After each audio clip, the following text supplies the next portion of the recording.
1000 కోట్లు ఇచ్చిన సింహరాశి వారికి పట్టిన అదృష్టాన్ని ఎవరూ ఆపలేరు. 25 ఏళ్ల పాటు వీరు చక్రం తిప్పబోతున్నారు. సింహరాశి వారికి ఏర్పడే ఫలితాలు చూసే ముందు మీరు కనుక ఫస్ట్ టైం మన ఛానల్ని చూస్తున్నట్లయితే సబ్స్క్రైబ్ చేసుకోండి. అలానే పక్కనే ఉన్న బెల్ ఐకాన్ని యాక్టివేట్ చేసుకోవడం వల్ల మన ఛానల్లో పెట్టే ప్రతి వీడియో నోటిఫికేషన్ మీ మొబైల్కి అందుతుంది. అలానే మీ ఫ్రెండ్స్ అండ్ ఫ్యామిలీ మెంబర్స్లో ఎవరైనా సింహరాశి వారు ఉంటే వారికి తప్పక ఈ వీడియోని షేర్ చేయండి. సింహరాశి ఇది రాశి చక్రంలో 5వ రాశి. దీని యొక్క అధిపతి గ్రహం సూర్యుడు.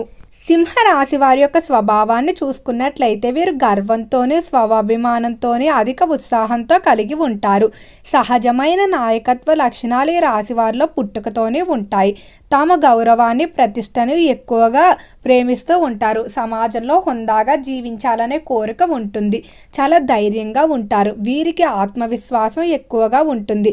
ఎప్పుడు కూడా తనని తాను నమ్ముకుంటారు కానీ ఇతరులంత త్వరగా నమ్మరు. అలానే చాలా వరకు స్పష్టత ఎక్కువగా ఉంటుంది. సృజనాత్మకత, శక్తి మరియు ఉత్సాహం కలిగిన వారు ఈ రాశివారుగా ఉంటారు. ప్రేమ మరియు మిత్రులతో ఉండేవారుగా ఉంటారు. చాలా వరకు కూడా స్నేహానికి అధికంగా విలువిస్తారని చెప్పుకోవచ్చు. అయితే వీరు బలహీనతలు చూసుకున్నట్లయితే ఎప్పుడు కూడా ప్రశంస పొందాలని కోరుకుంటారు. అంటే ఏదైనా ఒక పని చేస్తే దానికి ఎవరు గుర్తించకపోతే మాత్రం ఇంక ఈ రాశివారు నిరుత్సాహపడిపోయి ఇంకా పని చేయడానికి అయితే ఒప్పుకోరు. కొన్నిసార్లు అహంకారాన్ని అయితే చూపిస్తూ ఉంటారంటే తానే గొప్ప అనే భావన వీరిలో అధికంగా ఉంటుంది. నిర్ణయాలు తొందరపడి తీసుకునే తత్వం కూడా వీరిలో కొంచెం అధికంగానే ఉంటుందని చెప్పుకోవచ్చు. అయితే ఈ రాశి వారికి అసలు స్వార్థం అనేది ఇంత కూడా కనిపించదు. ఇతరులు ఎంతో మంచిగా ప్రోత్సహిస్తారు. ఎవరైనా తనకన్నా అభివృద్ధి చెందుతున్న వారికి ఏదైనా సహాయం కావాలితే అయ్యో మనం చేసేస్తే వారు ఇంకా ముందుకెళ్ళిపోతారేమో, మరింత అభివృద్ధి చెందుతారేమో అని అస్సలు అనుకోరు. తన వీలైనంత వరకు సహాయం చేస్తారు. మరో విధంగా చెప్పాలంటే కొన్ని సందర్భాల్లో తన అవసరాలు కూడా మానుకొని ఇతరులకి సహాయం చేసిన సందర్భాలు ఉన్నాయి.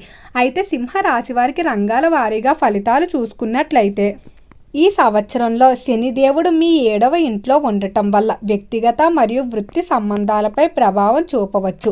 వృత్తిపరంగా చాలా వరకు కూడా అనుకూలమైన మార్పులు అయితే ఉంటాయి.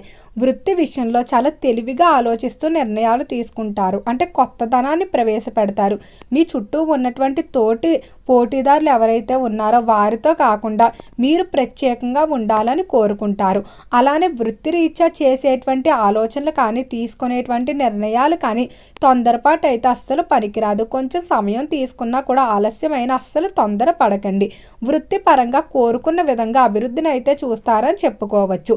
అలానే ఈ రాశికి సంబంధించిన వారు ఇతరులతో ఒప్పందాలు ఏర్పాటు చేసుకునేటప్పుడు మాత్రం 1-2 సార్లు ఆలోచించుకోండి. అంటే అవతలి వారితో ఒప్పందాలు పెట్టుకోవడం వల్ల మీ వ్యాపారం పేరు ప్రఖ్యాతులు కానీ లేదా మీకు కావాల్సినటువంటి అభివృద్ధి ఉంటుందని కోరుకుంటారు. కానీ కొన్ని సందర్భాల్లో అయితే అనుకూలిస్తుంది. మరి కొన్ని సందర్భాల్లో తప్పుడు వ్యక్తులను ఎంపిక చేసుకోవడం వల్ల వారి రాక వల్ల వ్యాపారాలు చెడిపోయి నష్టం చెందే అవకాశం ఉంది. కాబట్టి పార్ట్నర్ల ఎంపికలో జాగ్రత్త. విద్యార్థులకు చూసుకున్నట్లయితే విద్య పరంగా చాలా అనుకూలమైన సంవత్సరంగా చెప్పుకోవచ్చు. విద్యార్థులు ఈ సంవత్సరాన్ని సద్వినియోగం చేసుకున్నట్లయితే దాదాపుగా 25 ఏళ్ల వరకు కూడా మీరు ఇంకా చూసుకోవాల్సిన అవసరం ఉండదు. అంతటి చక్కటి సంవత్సరం. అలానే విద్య పరంగా ఎవరైతే ప్రభుత్వ పరీక్షలు కానీ కాంపిటేటివ్ పరీక్షలు కానీ సిద్ధమవుతూ ఉన్నారో వారు అనుకున్న మార్కులతో ఉత్తీర్ణత సాధించి ఖచ్చితంగా మీరు ఏవైతే కోర్సులు యూనివర్సిటీలో ప్రవేశాలు కోరుకున్నారో అక్కడ స్థానాన్ని అయితే సంపాదించుకుంటారని చెప్పుకోవచ్చు. విద్యార్థులు ముఖ్యంగా ఉన్నత విద్యాభ్యాసాల కొరకు విదేశాలకు వెళ్ళడానికి చేసేటువంటి ప్రయత్నాలు చాలా చక్కగా కలిసి వస్తాయి. సింహరాశి వారికి ఆరోగ్యంలో శ్రద్ధ అవసరం. మానసిక ఒత్తిడి అనేది పెరిగే అవకాశం కనిపిస్తుంది. అలసటను నివారించేందుకు సరైన ఆహారం అయితే తీసుకోవాల్సి ఉంటుంది. వ్యాయామం, యోగా, ధ్యానం చేయడం వల్ల మంచిది. ఆరోగ్యపరంగా ఎప్పటికప్పుడు పరీక్షలు చేయించుకోవడం, ఏదైనా సమస్య ఏర్పడినప్పుడు ముందుగానే దానికి జాగ్రత్తలు తీసుకోండి. మీరు కొంచెం మొండితనంగా ప్రవర్తిస్తారంటే మనకేమవ్వదులే బాగానే ఉంది కదా చిన్న సమస్యని కొన్ని సందర్భాల్లో చూసుకోకుండా వదిలేస్తారు. దీనివల్లే మీకు అతిపెద్ద సమస్యలకు దారితీసే అవకాశం కనిపిస్తుంది. గుండె, వెన్నుముక మరియు రక్త ప్రసరణ వ్యవస్థను శ్రద్ధగా చూసుకోవాల్సి ఉంటుంది. వ్యాయామం మాత్రం మీరు తప్పక చేయవలసి ఉంటుంది. అలానే ఈ రాశికి సంబంధించిన వారు ఉద్యోగస్తులు విదేశాలకు వెళ్ళడానికి చేసేటువంటి ప్రయత్నాలు ఏవైతే ఉన్నాయో అవి మాత్రం చాలా చక్కగా కలిసి రాబోతున్నాయి. ఉద్యోగ రీత్యా ఖచ్చితంగా మార్పు చూస్తారు. ఇక కుటుంబ పరంగా చూసుకున్నట్లయితే కుటుంబంలో ఆనందకరమైన వాతావరణం ఉంటుంది. కుటుంబ సభ్యుల మధ్య గతంలో ఇతరులు పెట్టినటువంటి మనస్పర్ధలు, ఇతరుల కారణంగా ఏవైనా వివాదాలు వచ్చినట్లయితే అవన్నీ కూడా తొలగిపోతాయని చెప్పుకోవచ్చు. కుటుంబ సభ్యులతో ప్రేమ సామరస్యంగా ఉంటారు. భాగస్వామితో సంబంధాలు బలపడతాయి. పిల్లల ఆరోగ్యం, చదువుపై కూడా శ్రద్ధ వహిస్తారని చెప్పుకోవచ్చు. సంతాన పరంగా మీకు ఏవైనా అసంతృప్తి ఉంటే ఈ సమయంలో తొలగిపోతుంది. సంతానం వివాహం చేయడానికి కానీ వారిని విదేశాలకు పంపడానికి కానీ చేసేటువంటి ప్రయత్నాలు బాగా అనుకూలిస్తాయి. అలానే సింహరాశికి సంబంధించిన వారు ఎవరైతే వివాహ విషయంలో ఇబ్బందులు పడుతూ ఉన్నారో, అంటే వివాహం ఆలస్యం కావడం కానీ లేదా కుదిరిన సంబంధాలు చెడిపోవడం, కొంతమంది వ్యక్తులు మీ గురించి తప్పుగా ప్రచారం చేయడం, వీటి వల్ల సంబంధాలు రాకపోవడం, ఇటువంటి సమస్యలతో బాధపడేవారు ఖచ్చితంగా వివాహ విషయంలో శుభవార్తలు అయితే వింటారని చెప్పుకోవచ్చు. మీరు కోరుకున్న విధంగా జీవిత భాగస్వామి దొరుకుతారు. ప్రేమ విషయాల్లో కూడా చాలా సానుకూలంగా ఉండిపోతుంది. విడిపోయినటువంటి ప్రేమికులు కలవడం, ఒంటరిగా ఉన్నవారికి భాగస్వామి దొరుకుతుందని చెప్పుకోవడంలో ఎటువంటి సందేహం లేదు.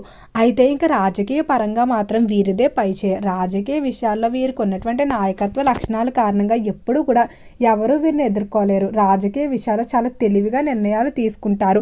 ఎప్పుడు కూడా ఎవరితోనే ఏదైనా పని కావాలితే ఆర్డర్ వేసినట్టు కాకుండా వాళ్ళతో ఎంతో ప్రేమగా చెప్పి చేయించుకుంటారు.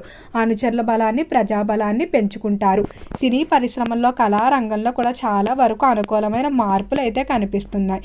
అయితే ఈ సంవత్సరంలో వీరి యొక్క గ్రహాల సంచారం చూసుకున్నట్లయితే ముఖ్యంగా మార్చి 29న శని మీ 8వ ఇంట్లోకి రావటం వల్ల ఆరోగ్య సమస్యలు, అనుకోకుండా ఇల్లులు మారటం, ఇటువంటి సమస్యలు అనేవి కొంచెం జరిగే అవకాశం కనిపిస్తుంది. ఈ సంచారం ఆరోగ్యంపై బాగా ప్రభావం చూపడం, కీళ్ళ నొప్పులు, శారీరక అలసట వంటి సమస్యలు రావచ్చు కాబట్టి జాగ్రత్తగా ఉండండి. బృహస్పతి మే 14న మీ 11వ ఇంట్లోకి ప్రవేశిస్తాం చాలా వరకు లాభదాయకంగా ఉంటుంది. సామాజిక వర్గపరంగా బాగా కలిసి వస్తుంది. ఇది ఆర్థిక లాభాలకు దారితీయడం, కొత్త సంబంధాలు ఏర్పరచడం, అలానే సమాజంలో గౌరవ మర్యాదలు పెంపొందించే విధంగా ఈ బృహస్పతి సంచారం అనేది మీకు కనిపిస్తుంది. రాహు మరియు కేతువు మే నెల తర్వాత మీ 1వ మరియు 7వ ఇళ్లపై ప్రభావం చూపుతాయి. ఇది వ్యక్తిగత సంబంధాలు, ఆరోగ్యంపై ప్రభావం చూపే అవకాశం ఉంది. ఆహారపు అలవాట్లో మార్పు, గ్యాస్, జీర్ణం వంటి సమస్యలు ఎదురయ్యే అవకాశం ఉంది కాబట్టి జాగ్రత్త తీసుకోవాల్సి ఉంటుంది. ఇక ఈ సింహరాశి వారి కలిసి వచ్చే రోజులు చూసుకున్నట్లయితే ఆదివారం సింహరాశి వారికి పాలగ్రహం కాబట్టి శక్తినిస్తుంది. మంగళవారం, గురువారం కూడా బాగా కలిసి వస్తాయి. కలిసి వచ్చే వర్ణాలు ఆరెంజ్ మరియు గోల్డ్ కలర్. వీరికి 1, 4, 9 శుభప్రదమైన సంఖ్యలు. ప్రతిరోజు కూడా సూర్య భగవానుడికి నమస్కారం చేసుకోవడం, అలానే ముఖ్యంగా హనుమాన్ చాలీసాను, ఆదిత్య హృదయాన్ని మీరు ఖచ్చితంగా వినడం కానీ పారాయణం చేయడం కానీ మంచిది. ఓకే అండి, సింహరాశి వారికి ఏర్పడే ఫలితాలు చూశారు కదా. వీడియో నచ్చితే లైక్ చేయండి. తప్పకుండా ఛానల్ని సబ్స్క్రైబ్ చేసుకోండి. ఓం నమః శివాయ.